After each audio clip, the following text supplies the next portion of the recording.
दंडवत हो। आज के सत्र में हम हमारे सूत्र पाठ में जो पहला प्रकरण है जिसे हम पूर्वी कहते हैं, उस पूर्वी के ऊपर हम आज विश्लेषण देखने वाले हैं। पूर्वी में स्वामी जी ने परमेश्वर कैसे अवतार लेते हैं और अवतार लेने से पहले परमेश्वर कैसे हैं, इस बारे में उसमें विश्लेषण स्वामी जी ने किया हुआ है। हमारे महिम भट्ट जी, जिनकी और स्वामी जी की भेंट डोमेग्राम में प्रथमता हुई थी, और पहले भेंट में ही स्वामी जी ने उन्हें इस पूर्वी प्रकरण का निरूपण किया हुआ है, और साथ में ही हस्ती का मतलब हाथी का दृष्टांत भी उसमें दिया गया है। तो इस पूर्वी प्रकरण की जो प्रकरणवश लीला है, महिम भट्टा भेटी, यह लीला हम आज देखेंगे। सबसे पहले हमारे महिम भट्ट जी जो काफ़ी विद्वान थे, काफ़ी ज्ञानी थे, और काफ़ी ज्ञान होने के बावजूद उनमें अहंकार भी उतना ही भरा हुआ था। और क्यों न भरे अहंकार, क्योंकि सभी षड शास्त्रों का अभ्यास उन्होंने किया, और साथ ही छठा जो प्रभाकर शास्त्र जो तेलंग देश में सिखाया जाता था, और उसकी भी एक परीक्षा होती थी। अगर उस परीक्षा में अगर वो पास होते हैं तभी उन्हें वो शास्त्र जो है वो सिखाया जाएगा। और उसमें भी महिम भट्ट जी काफ़ी कुशलता पूर्वक उस परीक्षा में पास हुए, और उसके बाद में उन्हें वो शास्त्र भी वहाँ पर पढ़ाया गया। ऐसे षड शास्त्र मतलब 6 शास्त्रों का अभ्यास करके महिम भट्ट जी महाराष्ट्र जब लौटे, उसके बाद में वहाँ पर महाराष्ट्र में उपस्थित काफ़ी विद्वान लोगों से उन्होंने चर्चा की, और सभी विद्वान लोगों को उन्हें हराया। वो खुद जीतते चले गए, और इसी कारणवश उनमें वो अहंकार भी आने लगा। उन्हें ऐसे लगने लगा कि अभी मुझसे यहाँ पर चर्चा करने वाला और कोई भी नहीं हो सकता। और ये सब उनका ये जो जीवन का जो कार्य चल रहा था, जिसमें उन्होंने जो भी ज्ञान वो पढ़ के आए, उसको उस ज्ञान का उन्हें फ़ायदा कम और उसका नुकसान ज़्यादा हो रहा था। कि मैं हमेशा कहता हूँ कि ज्ञान के साथ अहंकार एकदम बिल्कुल फ्री मिलता है, लेकिन हमें वो फ्री जो अहंकार मिल रहा है वो हमें कदापि लेना नहीं चाहिए। क्योंकि वो अहंकार क्या करता है कि हमें जो ज्ञान हुआ है उस ज्ञान का वो नुकसान करने का कार्य जो है वो अहंकार करता है। और इसी वजह से आप अगर ज्ञानी होते हो तो कोई दिक्कत नहीं है, लेकिन आप उस ज्ञान के वजह से जो आप में अहंकार आ रहा है वो अहंकार कभी आने ना दो, ताकि उस ज्ञान का सही उपयोग हम अपने जीवन में कर सकते हैं। और यही बात गणपत अपयो जो महिम भट्ट जी के गुरु जी थे, मामा जी भी थे, और साथ में ही वो उनके ससुर भी थे। उन्होंने देखा कि मेरा जो शिष्य है वो काफ़ी ज्ञानी है, बहुत अच्छी बात है, लेकिन उसके साथ ही उनमें जो अहंकार भरा हुआ है, और उन्हें जो लग रहा है कि मेरे जैसा अभी इस विभाग में कोई भी नहीं है, तो ये बहुत गलत बात है। इसके कारण उनका धार्मिक नुकसान भी हो सकता है, और उनका नैतिक पतन भी उनका हो सकता है उसके कारण। और कहीं तो ये रुकना चाहिए। इस कारणवश गणपत आपयो जो चिंतित थे, लेकिन उन्हें उसका हल मिल चुका था। और उन्होंने एक बार महिम भट्ट जी ने जब उनसे पूछा कि मतलब पूरे गंगा तीर में जो कोई भी जानने वाले हैं तो आप ही हैं, आपको ही पता है सब कुछ, ऐसे उन्होंने गणपत आपयो को कहा। लेकिन गणपत आपयो ने उनको बताया, आपके ज्ञान का सही सही जो उपयोग है वो तभी हो सकता है जब आप डोमेग्राम स्थित श्री चांगदेव राउल गोसावी जो है उनसे अगर आप चर्चा करेंगे, तभी आपके इस ज्ञान का सही सही उपयोग है, आपके इस अभ्यास का कोई तो अर्थ निकल आएगा। माहिम भट्ट जी, उन्हें लगा कि ठीक है, मैंने इतने लोगों को हराया हुआ है और एक सही इन्हें भी हरा देंगे। उन्होंने माहिम भट्ट जी ने गणपत आपय जी से पूछा कि आप जिनका नाम मुझे बता रहे हो जो डोमेग्राम में स्थित है, क्या वो संस्कृत जानते? गणपत आपय जी ने उनसे कहा कि वो तो मुझे नहीं पता कि वो संस्कृत जानते हैं या नहीं जानते, लेकिन वो मराठी बहुत अच्छा बोलते हैं। माहिम भट्ट जी जो संस्कृत में काफ़ी अच्छे, उन्होंने अच्छा उसमें अभ्यास किया हुआ था, काफ़ी अच्छी संस्कृत वो बोलते थे। उन्होंने सोचा अगर ये महात्मा होकर, मतलब महात्मा है तो उन्हें संस्कृत में ही बोलना चाहिए, लेकिन ये महात्मा होकर भी अगर मराठी में बात कर रहे हैं तो ये फिर मुझसे क्या बात करेंगे, मतलब ये मुझसे क्या जीत पाएंगे। अगर वो मराठी में बोलेंगे तो मैं संस्कृत में बोलूँगा, और संस्कृत तो उनको आती नहीं होगी। ऐसा कुछ सोच के माहिम भट्ट जी निकले हैं डोमेग्राम की तरफ, साथ में गणपत आपय भी उनके साथ में है। और ऐसे चलते चलते रास्ते में उनका पूरा मनोरथ शुरू है, मन में विचार उनके शुरू है कि मैं अभी डोमेग्राम जाऊंगा, स्वामी जी से मिलूंगा, अगर वहाँ पे चर्चा निकली तो वहाँ पर कौन सा विषय लेना चाहिए।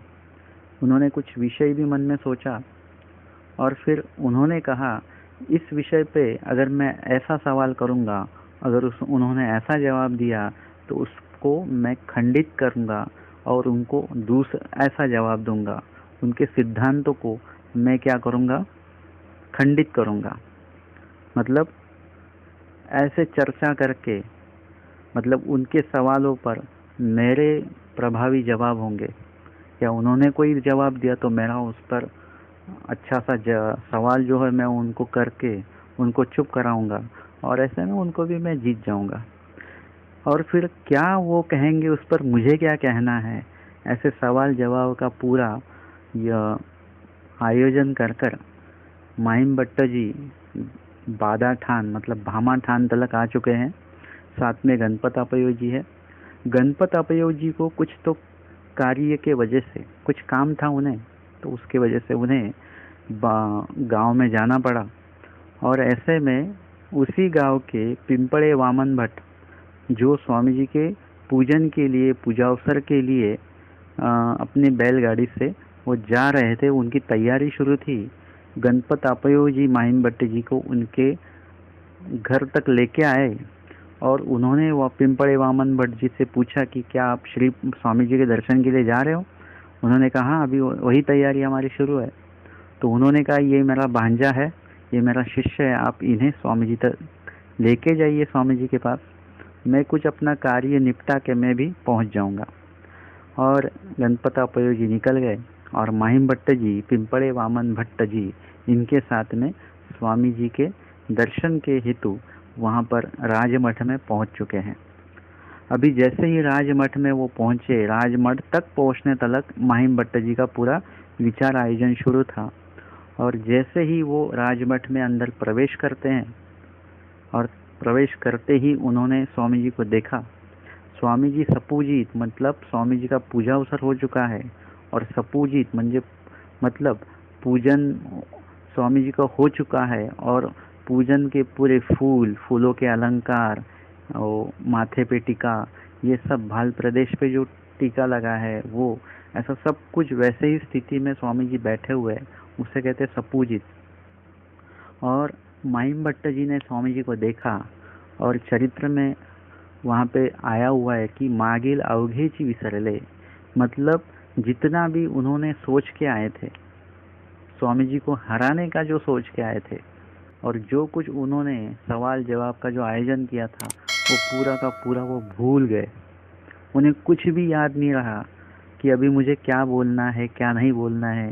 सिर्फ स्वामी जी को देखते रहे, काया प्रणीत की उन्होंने, मतलब ऐसे झुक के स्वामी जी को प्रणाम किया और देखते ही रहे। कुछ बोलने का कोई भी उन्हें वहाँ पर होश ना रहा। पिंपळे वामन भट्ट जी जो उनके साथ ही आए थे, उन्होंने स्वामी जी का पूजन किया। जो कुछ अर्पण करना था स्वामी जी को वो उन्होंने अर्पण किया, और उसके बाद में वो निकले। और निकलते निकलते ही उन्होंने महिम भट्ट जी से कहा कि भट्टो चाला, चलिए आप भी, अभी हमारा पूजन हो चुका है, आप भी चलिए। तो महिम भट्ट जी, उनके इस बोलने पर महिम भट्ट जी ने उन्हें कोई भी प्रतिक्रिया नहीं दी, कुछ भी नहीं बोले। महिम भट्ट जी मतलब स्वामी जी को देखते ही जा रहे थे। और स्वामी जी ने देखा कि महिम भट्ट जी को वेद हो चुका है, अभी ये कुछ इनसे बात नहीं करेंगे। तो स्वामी जी ने महिम भट्ट जी को जो जवाब देना था वो जवाब स्वामी जी ने दिया। स्वामी जी कहते हैं पिंपळे वामन भट्ट जी को, आप आगे चलिए, इन्हें जब तक यहाँ रुकना होगा तब तक यहाँ रुकेंगे और फिर आएंगे ये, आप चलिए आगे। पिंपळे वामन भट्ट जी स्वामी जी की आज्ञा लेकर वो निकल गए बाहर अपने घर की ओर। और महिम भट्ट जी स्वामी जी के सामने बैठे हुए हैं, बोलने का कोई होश नहीं है, अभी क्या बोलना है कुछ सब कुछ भूल चुके हैं। और चर्चा तो होनी चाहिए, उसी हेतुवश वो आए हुए हैं स्वामी जी से मिलने। और फिर वो तो कुछ नहीं बोले, तो स्वामी जी ने ही चर्चा की शुरुआत की। और स्वामी जी ने उनसे पूछा कि भट्टो, अत्यंतिक संस्कृति छेद है ऐसी कई प्रतीति आत, मतलब जन्म मरण का जो कुछ फेरा इस जीव को लग चुका है। जन्म होता है, मृत्यु होता है, जन्म होता है, मृत्यु होता है। इस चक्कर में जो जीव पड़ा हुआ है, इससे मुक्त होने का कोई मार्ग, अत्यंतिक मोक्ष, मुक्तता मतलब हमेशा के लिए मुक्तता, ऐसा कोई उपाय आपने अभ्यास किया हुआ है उस उपाय का? आपके अभ्यास में उस उपाय की आपको जानकारी हुई है? आपको पता है क्या उपाय हो सकता है? महिम भट्ट जी ने इस स्वामी जी के सवाल पर जो जवाब दिया है वो अव्यवहारिक है, मतलब कुछ गलत जवाब उन्होंने दिया। वो कहते हैं स्वामी जी से कि आप हमसे पूछते हो कि क्या उसका उपाय हो सकता है, तो इतने दिन आपने संन्यास लेकर आपने क्या किया? ये जवाब तो हमें आपसे मिलना चाहिए, आप उल्टा हमें क्यों पूछ रहे हो? और ऐसा बोलने पर मतलब उनका जवाब क्या होना चाहिए था कि जी इस सवाल का जवाब तो आप ही हमें दीजिए, मैं आपसे सुनना चाहता हूँ, या फिर इस सवाल का जवाब मुझे नहीं आता है, या फिर इस सवाल का जवाब मुझे आता है। ऐसा कुछ तो जवाब उन्होंने देना चाहिए था। लेकिन उन्होंने जो जवाब दिया वो कुछ हटके था। और इसीलिए फिर स्वामी जी ने बाईसा जी को बताया कि देखो ये क्या बोल रहे हैं, हमने ऐसा पूछा और ये ऐसा जवाब दिया उन्होंने।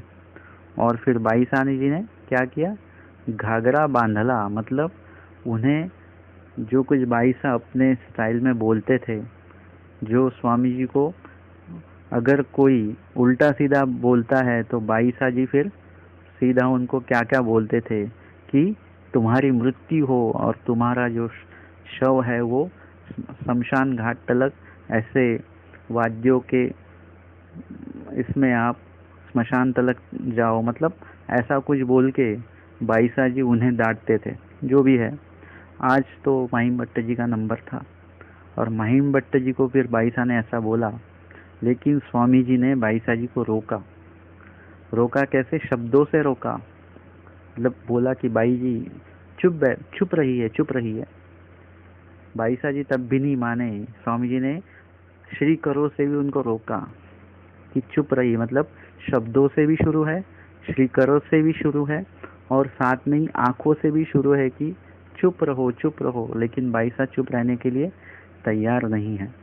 फिर स्वामी जी बाईसा जी को समझाते हैं कि अविद्या युक्त जीवा सत्संग ज्ञान न संभवे, मतलब अविद्या युक्त जो जीव है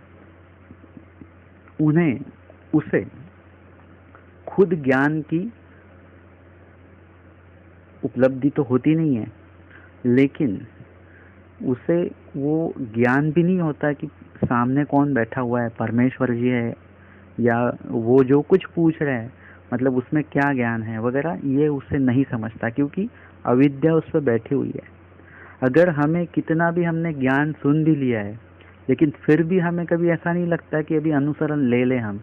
क्यों? क्योंकि अविद्या हम पे बैठी हुई है, दोष हम पे ऐसा बैठा हुआ है जो हमें उस परमेश्वर की ओर जाने का जो मार्ग है उस पर चलने की जो हमें नहीं चाहिए वो इच्छा होने ही नहीं देता है। इसीलिए स्वामी जी कहते कि अविद्या युक्त जीवा सत ज्ञान उसे मतलब प्राप्त नहीं होता है और उसे समझ में ही नहीं आता है। तो ऐसे अनेक जीव स्वामी जी के सन्निधान में आते रहते हैं, स्वामी जी उनसे मिलते रहते हैं। और बाईसा जी को स्वामी जी कहते कि पूर्वी तुम्ही काई के लिए, मतलब पहले आपने क्या किया था? प्रथम भेंट में आपने 3 दिन तो हमको कैसे कहाँ बिठाया आपने, क्या खिलाया आपने हमें, कैसा व्यवहार आपने हमसे किया। बाईसा जी को भी स्वामी जी ने उन्हें याद दिला दी कि आपने पहले क्या किया था। इस पर बाईसा जी काफ़ी निराश, मतलब काफ़ी दुखी हुए। उन्होंने कहा जी वो बात मत निकालिए, क्योंकि जब भी उन्हें बाईसा जी को ये सब कुछ याद आता उन्हें काफ़ी दुख होता कि परमेश्वर जी से, स्वामी जी से मैंने कैसा बर्ताव किया। और फिर बाईसा जी चुप हो गए और फिर स्वामी जी ने माहिम भट्ट जी को देखा और माहिम भट्ट जी से फिर वही सवाल किया। माहिम भट्ट जी ने उसका जवाब दिया। स्वामी जी ने उनकी जवाब का खंडन किया और उस पर स्वामी जी ने कहा कि कहाँ फिर कुछ आपने जो कहा कि ये करने से फिर ज्ञान होता है, फिर वैराग्य होता है, फिर उससे फिर मोक्ष मिलता है वगैरह, ये सब तो कार्य जो है सब कार्य का ये फल होता है। फिर कहाँ मोक्ष के लिए या फिर मुक्ति के लिए कौन सा उपाय बचा हुआ है? और उस पर चर्चा हुई। स्वामी जी और माहिम भट्ट जी दोनों मराठी में उनकी चर्चा हो रही थी। बाद में माहिम भट्ट जी को लगा कि ये तो मराठी अच्छा बोल रहे हैं, लेकिन देखते ये संस्कृत अच्छा बोलते हैं क्या। अगर संस्कृत बोलूँगा मैं, इनमें संस्कृत नहीं आएगी और संस्कृत के सिद्धांत में रखूँगा, उन्हें उसका कोई भी ज्ञान नहीं होगा तो मैं जीत जाऊँगा। और ऐसा सोचकर माहिम भट्ट जी संस्कृत में बोलना शुरू करते हैं। और जैसे ही माहिम भट्ट जी ने संस्कृत में बोलना शुरू किया, हमारे स्वामी जी वो भी उनसे भी अच्छी संस्कृत बोलने लगे। परमेश्वर है। और फिर स्वामी जी ने उन्हें ऐसे ऐसे सिद्धांत सुनाए जो खुद माहिम भट्ट जी ने कभी सुने नहीं थे। और संस्कृत की भी जो पूंजी उनके पास थी, जितना कुछ पढ़ा था उन्होंने संस्कृत का, वो भी अभी उनके पास नहीं बचा, वो भी खत्म हो गया। और फिर अभी मराठी का भी कुछ नहीं बचा, संस्कृत का भी कुछ नहीं बचा। और माहिम भट्ट जो चुप होते रहे और आखिर में पूरे चुपचाप हो गए। उनके पास कुछ भी ज्ञान अभी नहीं रहा जो स्वामी जी के जवाब का वो खंडन कर सके या स्वामी जी के सवाल पे वो कुछ उत्तर दे सके। ऐसा कोई भी अभी उनके पास कोई सिद्धांत नहीं बचा, ना कोई ज्ञान बचा।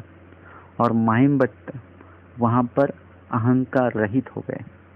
जब आपको पता है कि मुझे बहुत आता है, मुझे सब पता है, ये सब अहंकार की भाषा है। लेकिन जब आप कहते हो कि मुझे कुछ नहीं आता है, जब आपको महसूस होता है कि नहीं इस सवाल का जवाब मेरे पास नहीं है, तब आपको जो ये महसूस हो रहा है मतलब आप अहंकार रहित हो चुके हो। माहिम भट्ट जी ऐसे ही अहंकार रहित हुए और इसी अहंकार रहित माहिम भट्ट जी को स्वामी जी ने पूर्वी का निरूपण किया हुआ है। स्वामी जी ने पहले ही जैसे ही वो आए हुए हैं वैसे ही उन्हें पूर्वी का निरूपण करना चाहिए था, लेकिन स्वामी जी ने पहले उन्हें पूर्वी का निरूपण नहीं किया, कुछ चर्चा होने दी। चर्चा में माहिम भट्ट जी को सबसे पहले जो लग रहा था कि मुझे बहुत कुछ आता है, वो जो अहंकार था, अगर उसी वक्त स्वामी जी उन्हें पूर्वी का निरूपण करते तो शायद माहिम भट्ट जी स्वामी जी का वो कहना समझ नहीं पाते, उसका वो ज़्यादा से ज़्यादा विरोध कर सकते थे, क्योंकि उन्हें लग रहा था कि मेरे पास बहुत कुछ है। लेकिन जैसे जैसे उनकी पूंजी खत्म होते गई, उन्हें समझ में आने लगा कि मेरा ज्ञान बहुत अधूरा है और स्वामी जी के पास जो ज्ञान है उनका ज्ञान काफ़ी व्यापक ज्ञान है और मेरे पास जो आया हुआ है काफ़ी छोटा ज्ञान है। वैसे महसूस होने लगा। और पहले बताते तो माहिम भट्ट जी का जो अहंकार है, वो अहंकार की वजह से पूर्वी का प्रभाव उन पर नहीं पड़ता। उसका संचार जो है उनके अंतःकरण में होना चाहिए, वो नहीं होता। इसीलिए स्वामी जी ने पहले क्या किया, उन्हें निर्दोष किया, अहंकार रहित किया और उसके बाद में उन्हें ज्ञान दिया। अगर आपको ज्ञान लेना है तो आपको क्या करना पड़ता है, जिनसे आप ज्ञान ले रहे हो उनका सेवा दास्य आपको करना पड़ता है, उनकी सेवा आपको करनी पड़ती है। क्यों करनी पड़ती है?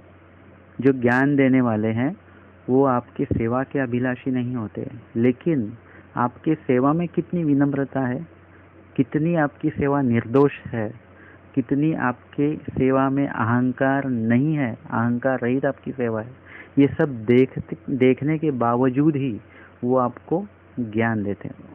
मतलब अगर पहले ही ज्ञान देंगे तो आप में अगर दोष रहेगा तो आप वो ज्ञान सुनने के काबिल नहीं रहेंगे।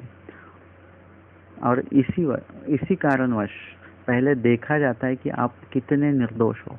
अगर आप निर्दोष है तो ही ज्ञान देने का और ज्ञान लेने का कुछ तो फायदा या कुछ तो लाभ हमें होता है। अगर दोष युक्त आप है और आप ज्ञान ले रहे हो, आप में विनम्रता कोई भी नहीं है, तो फिर उस ज्ञान का कोई भी उपयोग हमें अपने जीवन में नहीं होता है। सिर्फ प्रवचन करने लायक वो ज्ञान आपके पास रहता है, लेकिन आचरण करने लायक आपके पास वो ज्ञान का कोई उपयोग नहीं होता है। और इसीलिए ज्ञान लेते वक्त आपको विनम्र तो होना ही होना है, लेकिन ज्ञान लेने के बाद आपको वो विनम्रता जो है बनाए रखनी है। हमारा होता उल्टा है कि हम ज्ञान लेने के वक्त हम जितने विनम्र होते हैं, जैसे जैसे ज्ञान बढ़ता है उतनी हमें क्या होती है, अहंकार की हवा में बढ़ती रहती है। वैसा नहीं होना चाहिए।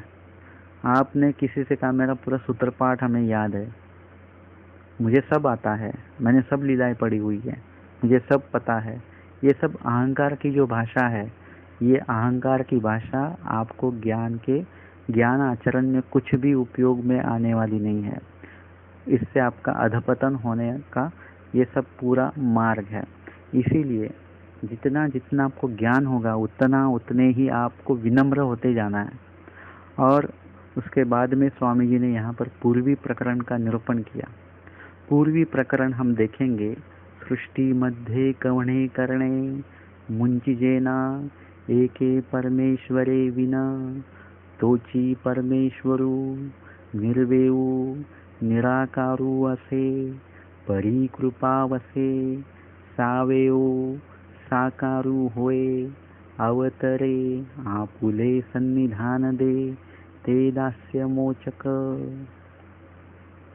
मतलब सृष्टि मध्ये कवणे करणे, सृष्टि मध्ये मतलब पूरे विश्व में, कवणे करणे, कवणे इस पद में हम देखेंगे जो पदार्थ हम लेने वाले हैं, मतलब अनादि के कुल 4 पदार्थ हैं, जीव, देवता, प्रपंच और परमेश्वर। तो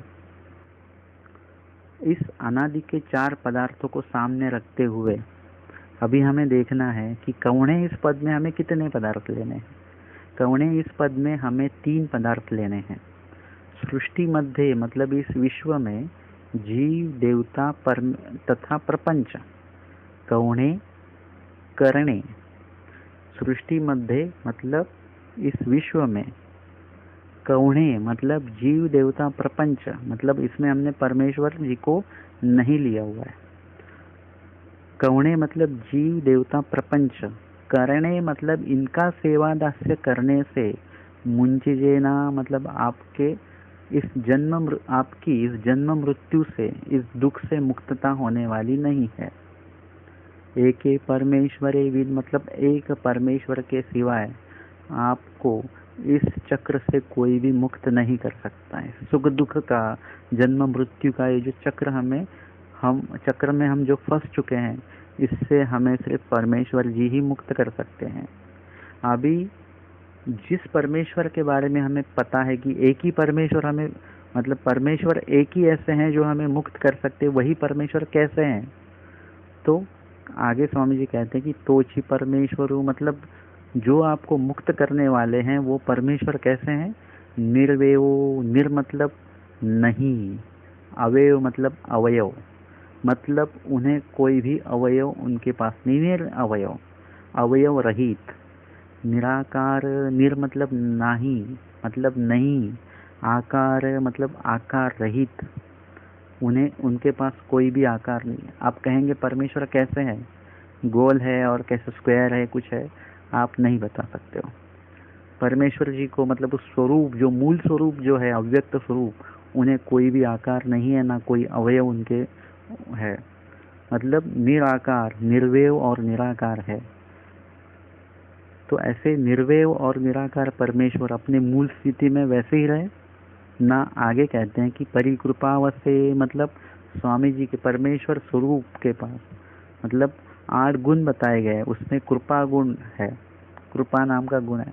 उस कृपा गुण को वश, मतलब कृपा गुण के वजह से स्वामी जी क्या कहते हैं, मतलब परमेश्वर जो अव्यक्त स्वरूप है उनके पास जो कृपा गुण है उस वजह से वो क्या होते, सावेव साकार हुए। पहले परमेश्वर कैसे थे?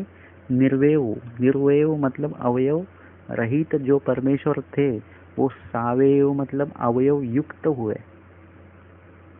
निराकार जो परमेश्वर थे वो कैसे हुए? साकार मतलब आकार युक्त हुए, मतलब सृष्टि में आए। और फिर अवतरे, अवतार उन्होंने लिया। अवतार परमेश्वर लेते, कच्छोती मच्छोती, देवा मध्य अवतरती, नरा मध्य अवतरती, मतलब ऐसे परमेश्वर अवतार लेते हैं। अवतरे मतलब मनुष्य देह में भी अवतार परमेश्वर जी का होता है। मनुष्य वेश, मनुष्य देह में जो अवतार लिया जाता है, और कच्छ होती मच्छ होती ये भी अवतार होते हैं, लेकिन किसी भी और योनि में जो परमेश्वर जी अवतार लेते हैं उनमें ज्ञान देने का कार्य नहीं करते हैं। और मनुष्य देह में जो अवतार लिया जाता है उसमें ही ज्ञान दिया जाता है, जीव का उद्धार किया जाता है। ये पूरी जो प्रक्रिया है ये मनुष्य देह के अवतार में होती है। अभी वैसे देखा जाए तो परमेश्वर किसी भी योनि से ज्ञान देने का कार्य कर सकते हैं। जैसे हंस अवतार में परमेश्वर जी ने अवतार लिया, हंस में, जिसे हंस अवतार कहते हैं। तो हंस अवतार में, हंस में अवतार लेने के बाद उन्होंने ज्ञान बताया हुआ था सनक सनकादिक जी को, दे सकते हैं। लेकिन व्यवस्था ऐसी है कि मनुष्य देह में जो अवतार लिया जाता है उसी अवतार, वही अवतार जो है जीव को निरूपण, ज्ञान का निरूपण करते हैं और उनसे आचरण करवा के उन्हें उनका उद्धार भी करते हैं। तो ऐसे हम देखेंगे कि कृपावशे तोची परमेश्वर सावे मतलब अवयव युक्त हुए, साकार मतलब आकार युक्त हुए, अवतरे मतलब मनुष्य देह में उन्होंने अवतार लिया। आपुले मतलब अवतार लेके उन्होंने क्या किया? आपुले मतलब खुद का, सन्निधान दे मतलब सन्निधान दिया। मतलब परमेश्वर सन्निधान क्या देते हैं? सन्निधान का मतलब क्या है? सन्निधान मतलब खुद का ज्ञान देना, इसे सन्निधान कहते हैं। जो स्वामी जी के सन्निधान में हम देखा जाए, श्री मूर्ति के सन्निधान में कई लोग आए, जैसे कोई चूना लगा रहे थे भित्त को, दीवार को, और स्वामी जी ने कहा कि आपने जो ये चूना बनाया हुआ है ये कुछ खास नहीं बना हुआ है, और जो जूना चूना निकाल रहे हो आप वो इससे भी अच्छा उत्तम है। या फिर किसी को स्वामी जी ने पाषाण जाति, तो पाषाणों की जाति स्वामी जी ने निरूपण की है। ये सब स्वामी जी के श्री मूर्ति के सन्निधान में आए, लेकिन ज्ञान के सन्निधान में नहीं आए, ब्रह्म विद्या के सन्निधान में नहीं आए, जिससे उन्हें मुक्तता मिलने वाली है, मोक्ष मिलने वाला है, ईश्वर प्राप्ति होने वाली है। इस ज्ञान के सन्निधान में नहीं आए वो।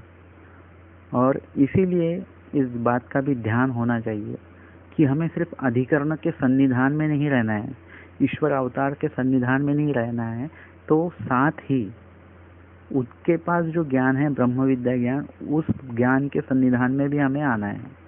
उनका जो आचरण है उस आचरण के सन्निधान में भी हमें आना है, स्मरण के सन्निधान में हमें आना है।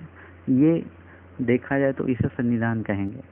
और मार्तंड जी थे हमारे स्वामी जी के सन्निधान में, लेकिन वो श्री मूर्ति के सन्निधान में थे। स्वामी जी के ज्ञान के सन्निधान में, आज्ञा पालन के सन्निधान में वो नहीं थे। वैसे ही देखा जाए तो माहिम भट्ट जी है, भट्टोबाज जी है, महादाईसा जी है, बाईसा जी है, अबाईसा जी, ये सब सन्निधान मतलब ज्ञान युक्त श्री मूर्ति का सन्निधान उन्हें प्राप्त हुआ है। तो ऐसे में हम देखेंगे आगे परमेश्वर जी क्या करते हैं, आपुले सन्निधान दे, मतलब श्री मूर्ति का सन्निधान तो देते ही हैं, लेकिन साथ ही ज्ञान का सन्निधान देते हैं। जो सन्निधान स्थित पुरुष हैं उन्हें श्री मूर्ति के साथ साथ ही ज्ञान का सन्निधान भी मिला है, लेकिन जो असन्निधान स्थित पुरुष जो है, साधक जो है, उन्हें श्री मूर्ति का तो सन्निधान नहीं है, लेकिन ज्ञान का सन्निधान उन्हें है। आज भी हमारे साथ मतलब स्वामी जी के तुम्हा गोविंद के चिन्ह आएगा, मतलब वचन रूप जो परमेश्वर है वो हमारे साथ है, मतलब वो ज्ञान का सन्निधान, ब्रह्म विद्या ज्ञान का सन्निधान हमें है। ब्रह्म विद्या ज्ञान का सन्निधान परमेश्वर जी ने दिया है, मतलब उससे हमें सन्निधान कैसे प्राप्त हुआ, जैसे ही आपने ज्ञान का सन्निधान प्राप्त किया वैसे ही ज्ञान होते ही आप आचरण के सन्निधान में जाओगे। और आचरितया धर्म, मतलब जो आचरण करता है उसी का ये धर्म है, और जो इस धर्म का पालन करता है, धर्म का आचरण जो करता है, परमेश्वर का सन्निधान उन्हें वहीं पर है, परमेश्वर सहाय उन्हें है, परमेश्वर जी की कृपा दृष्टि उन पर हमेशा बनी रहती है। और इसीलिए यहाँ पर कहा गया कि आपुले सन्निधान दे, मतलब ज्ञान युक्त सन्निधान स्वामी जी का, परमेश्वर जी का आपको मिलता है। ते दास्य मोचक, मतलब ऐसा जो परमेश्वर जी ने हमें जो कुछ कहा हुआ है, मतलब वहाँ पे बोला जाता है कि मणितले करण, मणितले करण मतलब जो स्वामी जी ने बोला है वही आपको करना है। एत अधीन होइजे आणि एथोनी मणितले कीजिए, मतलब स्वामी जी के सन्निधान में रहना है, आज्ञा पालन में रह के आपको क्या करना है, येथोनी मणितले, मतलब जो स्वामी जी ने वचनों में आपको विहित किया हुआ है, जो करने को आपको बोला है। ज्यादातर क्या होता है कि हम क्या करते हैं कि स्वामी जी ने जो किया वो हमें करने की कोशिश हम करते हैं। हमें वो नहीं करना है जो स्वामी जी ने किया है, हमें वो करना है जो स्वामी जी ने किया भी है और बताया भी है, वो हमें करना है। और उसे कहते हैं मणितले करण, मतलब स्वामी जी ने जो बोला है वो हमें करण, मतलब वो हमारा कर्तव्य समझ के, वो हमारा कार्य समझ के हमें क्या करना है, वो करना है, मतलब आचरण में लाना है।